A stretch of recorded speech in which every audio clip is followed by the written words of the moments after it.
nuclear security is sort of a construct that we developed for the study, and it includes the broad scope of things connected to nuclear weapons. So there's operational forces and support that's making sure that our weapons are available for use and are well maintained and so forth. And then there's deferred environmental and human health costs, which are the costs of dealing with problems that were created years ago when we were producing and testing nuclear weapons, but are only now being dealt with because they were put off for many, many years as being unimportant, irrelevant, not necessary to defending the United States. We've got costs of missile defense, we've got costs of what we call nuclear threat reduction, and we've got nuclear incident management, which is dealing with the costs of preparing for, God forbid, a nuclear attack or radiological attack on the United States. So we created a nuclear security budget that encompasses all of those things. But if you were to ask the Defense Department today, for example, what do you spend on nuclear weapons, they would have a very difficult time telling you because there is no nuclear weapons line item in the budget.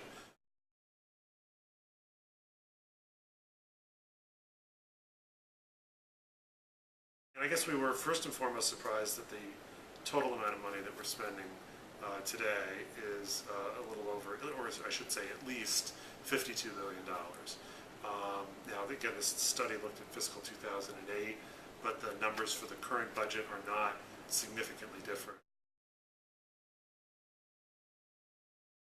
So in terms of findings, we're spending a significant amount of money on operating the arsenal, or as I like to put it crudely, making sure that we can blow things up. And we're spending relatively little money on making sure that things don't blow us up. So for example, out of that at least $52.4 billion, only 10% or about $5 million is for what we call nuclear threat reduction, which is dealing with security concerns here, but also more significantly overseas, in Russia, in North Korea when we were operating there, and elsewhere, to make sure that nuclear weapons, weapons materials, and weapons expertise do not go missing or fall into the wrong hands. And it turns out that at the present time, the amount of money that the Department of Energy is spending on the operational arsenal, the aspects of the operational arsenal, a little over $6 billion, is more or less equal to the amount of money that they're spending on cleaning up past nuclear waste and compensating people that were harmed by activities that they engaged in years ago.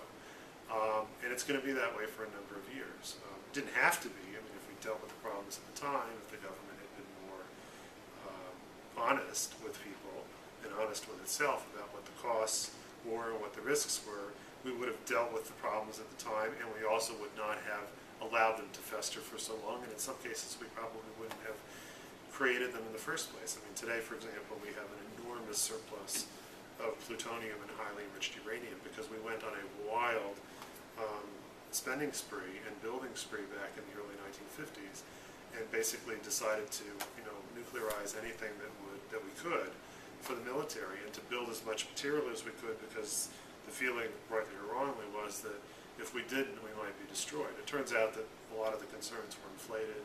We didn't need all that material, and now we're saddled with the cost not only of maintaining it securely and safely forever, but dealing with the environmental consequences of manufacturing all that material.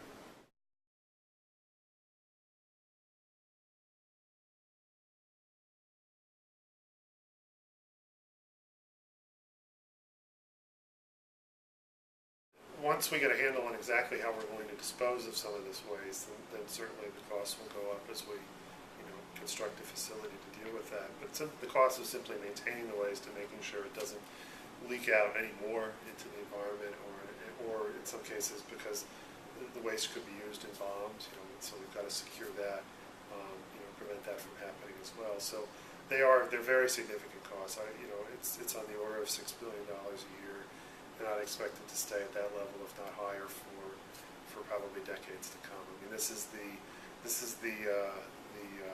tail end of the Cold War.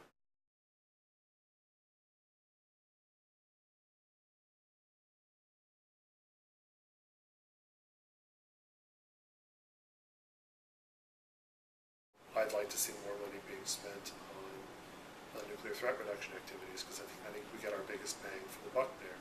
A lot of people seem to feel that missile defense is the way to go, and particularly a lot of people in the Republican Party. And to my mind, that's a mistake, because missile defense, first of all, it isn't proven that it works yet. It's very expensive, and it requires us to wait until somebody builds a weapon and then puts it on a missile that we can attack with a missile defense system, because we can't attack all missiles. Cruise missiles are completely immune to what we're doing right now, and then launch it at us. So we've got to wait. Isn't it better to lock down the threat, prevent the threat from emerging in the first place?